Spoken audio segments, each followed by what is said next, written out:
Welcome to Brian Brain's National Curriculum. This is the quiz that the entire family can take part in, enjoy and hopefully learn plenty of things from.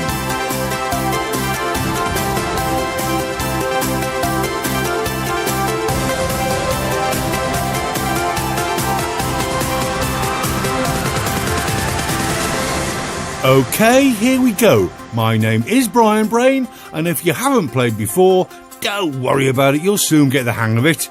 You might even want to create a prize for the winner, or the winners if you decide to play it as a team. So, let's see if you younger budding brains can beat the adults, the boffs. You see, for every budding brain question for you kids, there's a harder boff question for the adults that'll follow. So everybody's actually got an equal chance. The most important thing, though, is to just have some fun, do something together, and also to build that brain power of yours. Did you know that your brain works a bit like your muscles? Because the more you use it, the stronger it gets, and that's a fact.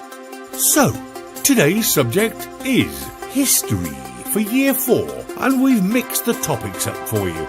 So, for each question you get right, award yourselves a point. It's as simple as that. Don't forget to keep score as you go along, so you might want to get a pen and some paper before you start. So here is a little bit of getting ready time.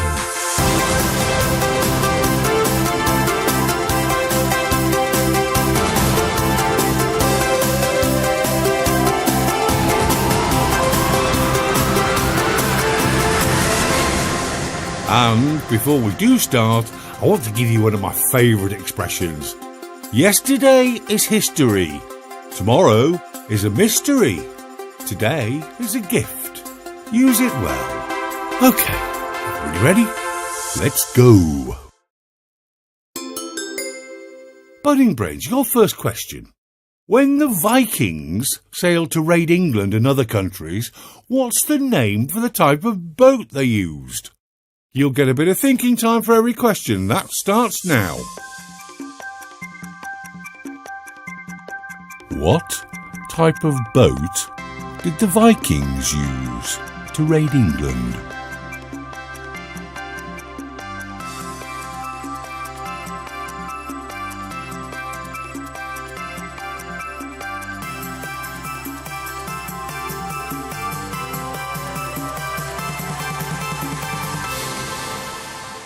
And the answer is, did you get it? Longboats or longships. The longships were cleverly designed to sit very shallow in the water, allowing them to sail up rivers and land on beaches. They were also symmetrical on both ends, which means to make a quick escape, it could be rowed in the opposite direction. Boffs. Who was the Viking king of England, Denmark and Norway who, according to legend, tried to stop the tide coming in by commanding it to stop? You boffs get your thinking time too. Off you go. Which king of England tried to stop the tide from coming in? Silly man.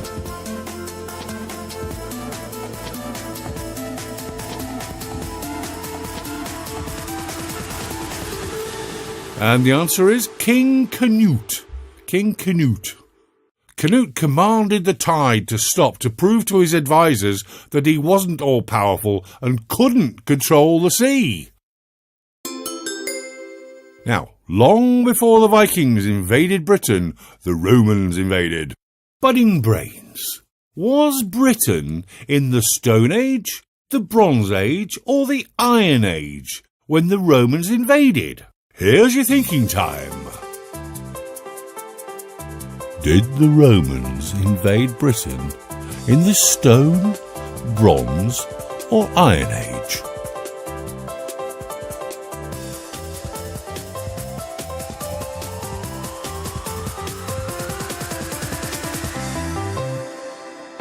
And time's up. Did you get it? The answer is, or the answer was, well, still is really, it's the Iron Age. The successful invasion by the Romans is seen as the end of the Iron Age Britain and the beginning of Roman Britain. So, you boffs, what was the Roman name for Britain? and also the name of the female character often used to represent Britain. Have a think about this one. What did the Romans call Britain? And what was the lady called?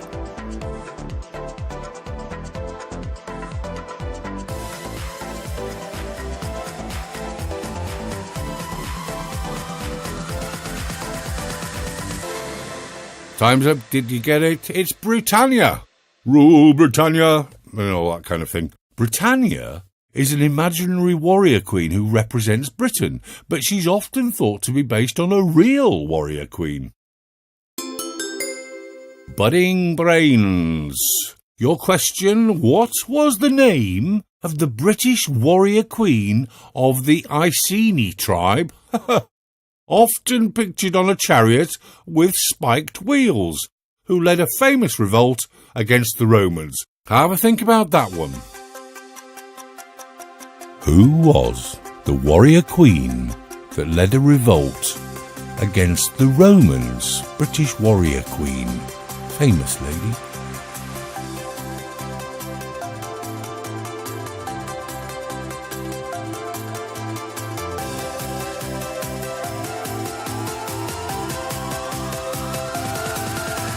Well, that was a toughie. Did he get it? It's Boudica.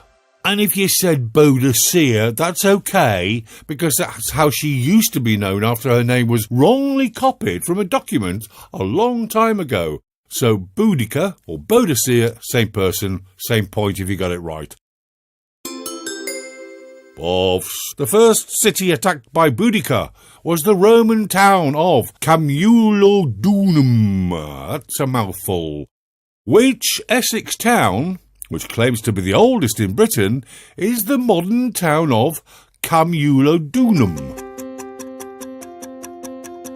Which Essex town is the modern name for Camulodunum?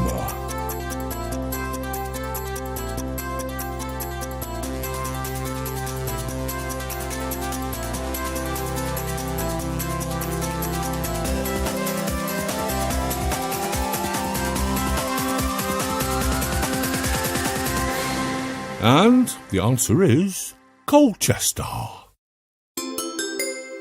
Budding Brains, question 4 for you. Henry VIII had 6 wives. Can you name 3 of them? And you can have a bonus point if you can name all 6. OK, you'll need some time to think of all those names. Can you name at least 3 of Henry VIII's wives?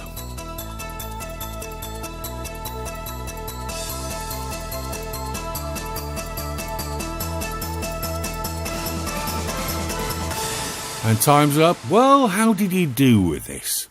In order, his wives were Catherine of Aragon, Anne Boleyn, Jane Seymour, Anne of Cleves, Catherine Howard, and Catherine Parr. So there's 3 Catherines, remember that.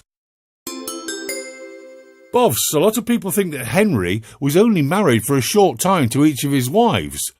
To the nearest year, how many years was he actually married to his first wife, Catherine of Aragon?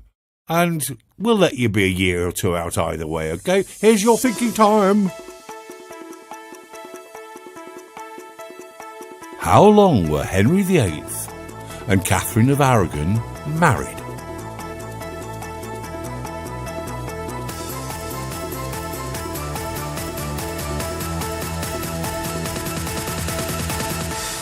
Time's up. Well, this may surprise you with his reputation for lopping heads off and things like that, but it was actually nearly 24 years, or 23 years and 11 and a half months if you want to be very precise.